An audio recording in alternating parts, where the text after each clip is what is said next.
നിങ്ങൾക്ക് ദൃശ്യം 3ന്റെ കഥ കേൾക്കണോ? ദൃശ്യം എന്ന സിനിമ ഇഷ്ടപ്പെടാത്ത ഒരു സിനിമ ആരാധകനും കാണില്ല. ദൃശ്യം 3നായി എല്ലാവരും കാത്തിരിക്കുകയാണ്. ദൃശ്യം 3ാം ഭാഗത്തിലേക്ക് വിരൽ ചൂണ്ടുന്ന ചില സംശയങ്ങളും ചില ചോദ്യങ്ങളുമാണ് ഈ ഒരു വീഡിയോയിലൂടെ ഞാൻ നിങ്ങളോട് പറയാൻ ഉദ്ദേശിക്കുന്നത്.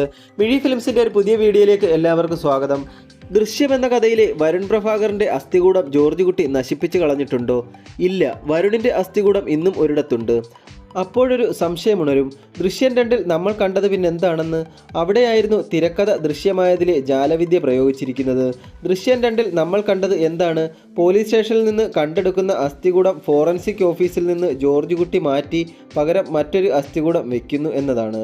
അത് കോടതിയിലെത്തുകയും DNA റിപ്പോർട്ടിൽ അത് വരുണിൻ്റേത് അല്ലെന്ന് തെളിയുകയും ജോർജ് കുട്ടിയെ കോടതിക്ക് വെറുതെ വിടേണ്ടി വരികയുമായിരുന്നു. ഇനി നമുക്ക് ആ കഥയിലേക്ക് വരാം. യഥാർത്ഥത്തിൽ ജോർജ് കുട്ടി ഒരു അസ്ഥികൂടം വർഷങ്ങളായി സൂക്ഷിക്കുകയും ഫോറൻസിക്കിൽ അത് മാറ്റിയെടുക്കുകയും ചെയ്തോ? ഇല്ല.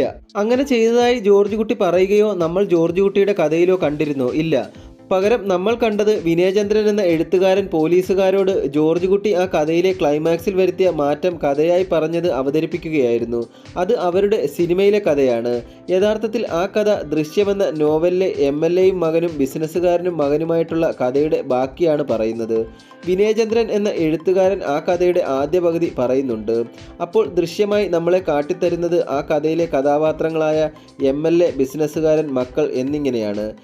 എന്നാൽ വിനയചന്ദ്രൻ കഥയുടെ 2ാം പകുതി പറയുമ്പോൾ ജിത്തു ജോസഫ് അവിടെ ജോർജ് കുട്ടിയെ വെച്ച് ചിത്രീകരിച്ച് ദൃശ്യമായി നമ്മുടെ മുന്നിലേക്ക് എത്തിച്ചു.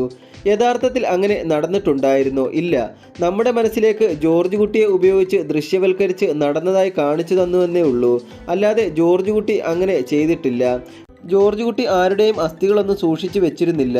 ഫോറൻസിക്കിൽ നിന്നും അസ്ഥികൾ മാറ്റിയെടുത്തിട്ടുമില്ല. പിന്നെങ്ങനെ അത് വരുണിൻ്റേത് അല്ലാതായി മാറി എന്നതിന് ഉത്തരമായൊരു കഥ ജോർജ് കുട്ടി ഉണ്ടാക്കിയതാണ് നമ്മൾ കണ്ട ദൃശ്യം. ആ കഥയ്ക്കപ്പുറം ഒരു അന്വേഷണം ഉണ്ടാകാൻ പാടില്ല. അതായിരുന്നു അയാളുടെ ആവശ്യവും. അതിനായുള്ള തെളിവുകൾ ഉണ്ടാക്കുന്നതിൻ്റെ പദ്ധതിയുടെ ഒരു ഭാഗം മാത്രമായിരുന്നു ജോർജ് കുട്ടിയുടെ സിനിമാ നിർമ്മാണം. ലക്ഷങ്ങൾ ചിലവഴിച്ച് വർഷങ്ങളായി ഈ ശ്രമങ്ങളുമായി അയാൾ കാത്തിരിക്കുന്നു. യഥാർത്ഥത്തിൽ അയാൾ അങ്ങനെ ഒരു സിനിമ നിർമ്മിക്കുമായിരുന്നോ? ഇല്ല. ജോർജ് കുട്ടി ഒരിക്കലും അങ്ങനെ ഒരു സിനിമ നിർമ്മിക്കില്ല. അയാൾ എഴുത്തുകാരനായ വിനയചന്ദ്രനെ ലക്ഷങ്ങൾ നൽകി അയാൾ പോലും അറിയാതെ സാക്ഷിയായി വിലക്കെടുക്കുകയായിരുന്നു. ജോർജ് കുട്ടിക്ക് അറിയാം എന്നെങ്കിലും ഞാൻ പിടിക്കപ്പെട്ട് വാർത്തയാകുമ്പോൾ വിനയചന്ദ്രൻ തേടിയെത്തുമെന്ന്. അയാൾ പോലീസുകാരോട് ഇതെല്ലാം പറയുമെന്ന് ജോർജ് കുട്ടി മുൻവിധിയോടെ കണ്ടിരുന്നു. അങ്ങനെ ചെയ്യാനുള്ളതെല്ലാം വിനയചന്ദ്രൻ്റെ മനസ്സിലേക്ക് അയാൾ പോലും അറിയാതെ ദൃശ്യങ്ങളാക്കി പതിപ്പിക്കുകയായിരുന്നു.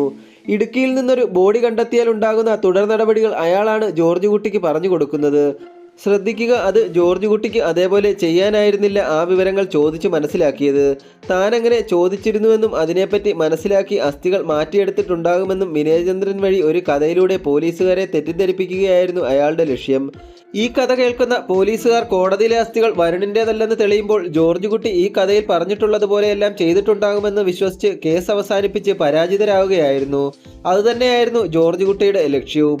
ഇനി ഇങ്ങനെയൊന്നും സംഭവിച്ചില്ലായിരുന്നെങ്കിലോ? വിനയചന്ദ്രനെ നമുക്ക് മറക്കാം. ജോർജ് കുട്ടി സിനിമ പിടിക്കുന്നില്ല. ദൃശ്യം അങ്ങനെ ഒരു നോവലുമില്ല. കോടതിയിൽ DNA റിസൾട്ട് മാറുമ്പോൾ എന്ത് സംഭവിക്കും? അത് എങ്ങനെ മാറിയെന്ന അന്വേഷണം ഉണ്ടാകില്ലേ? അങ്ങനെ സംഭവിച്ചാലോ? ആ അന്വേഷണം ആ അസ്ഥികൂടങ്ങളുടെ ഉടമയെയും പിന്നെ അത് വരുണിൻ്റെ അസ്ഥികൂടത്തിലേക്കും അന്വേഷണം എത്തപ്പെടും. പക്ഷേ ഇവിടെ എന്താണ് സംഭവിച്ചത്? അസ്ഥികൾ എങ്ങനെ മാറിയെന്ന ഉത്തരം ഒരു കഥയുണ്ടാക്കി ജോർജ് കുട്ടി എല്ലാവരെയും വിശ്വസിപ്പിച്ചു. ആ കഥ അവിടെ നിലച്ചു. എന്നാൽ അവിടെ നിന്നാണ് ദൃശ്യം 3ന്റെ പ്രാധാന്യം ആരംഭിക്കുന്നത്. ഇനിയും ഒരുപാട് സംശയങ്ങൾ ബാക്കിയാകുന്നുണ്ട്. ചില ചോദ്യങ്ങൾ ഇപ്പോൾ മനസ്സിലുയരും. അങ്ങനെയെങ്കിൽ ജോർജ് കുട്ടി 2ാം ഭാഗത്തിന്റെ അവസാനം വരുണിൻ്റെതായി ഒരു അസ്ഥികഷ്ണം അവർക്ക് നൽകുന്നുണ്ട്. അതാരുടെ ആയിരുന്നു? 2 ഉത്തരങ്ങൾ പറയേണ്ടി വരും ഈ ഒരു ചോദ്യത്തിന്. ഒന്ന്, ജോർജ് കുട്ടി ആരുടെയോ ഒരു അസ്ഥികഷ്ണം നൽകിയെന്നേ ഉള്ളൂ. ഇതെല്ലാം ഒരു വിശ്വാസമല്ലേ? ആ കർമ്മം അങ്ങനെ ചെയ്തുവെന്ന വിശ്വാസത്തിൽ അവർ ആശ്വസിച്ച് തിരിച്ചു പോയിക്കോട്ടെ. അയാൾ അങ്ങനെ ചെയ്യില്ല എന്ന് കരുതാൻ കഴിയില്ല. കാരണം അയാൾ എന്തും ചെയ്യും. പക്ഷേ എനിക്ക് ഇനി പറയാൻ പോകുന്ന ഈ 2ാമത്തെ ഉത്തരം വിശ്വസിക്കാനാണ് ഇഷ്ടം. കാരണം അതായിരുന്നു ആ കഥയിലെ ക്ലൈമാക്സിലെ ടൈലൻഡ്. ആ ദൃശ്യങ്ങൾ വിനയചന്ദ്രൻ എന്ന എഴുത്തുകാരൻ പറയുന്നൊരു കഥ മാത്രമാണ്. അതവരുടെ സിനിമയിലെ തിരക്കഥയിലെ ഭാഗമായിരുന്നു. അങ്ങനെ സംഭവിച്ചു എന്നതും ആ പറയുന്ന കഥയിലെ ഭാഗമായാണ് നമ്മളെ കാട്ടിയത്. ഇതുപോലെയുള്ള ഒരുപാട് ചോദ്യങ്ങളും സംശയങ്ങളുമൊക്കെ നമുക്ക് ദൃശ്യം 1ഉം 2ഉം ഭാഗങ്ങളൊക്കെ കാണുമ്പോൾ തോന്നാറുണ്ട്. ഇതിനുള്ള ഉത്തരങ്ങൾ ഒരുപക്ഷെ നമുക്ക് ദൃശ്യം 3ാം ഭാഗത്തിൽ കിട്ടുമെന്ന് പ്രതീക്ഷിക്കാം. നമുക്ക് ദൃശ്യം 3നായി കാത്തിരിക്കാം. ഇന്നത്തെ വീഡിയോ ഇത്രയേ ഉള്ളൂ. നിങ്ങൾക്ക് ഈ ഒരു വീഡിയോ ഇഷ്ടപ്പെട്ടെന്ന് കരുതുന്നു. വീഡിയോ ഇഷ്ടപ്പെട്ടെങ്കിൽ ഒന്ന് ലൈക്ക് ചെയ്യുക, ഷെയർ ചെയ്യുക. കൂടാതെ വീഡിയോ കണ്ടുകൊണ്ടിരിക്കുന്ന എല്ലാവരും എൻ്റെ ഈ കുഞ്ഞു ചാനലൊന്ന് സബ്സ്ക്രൈബ് ചെയ്ത് സപ്പോർട്ട് ചെയ്തു തരിക.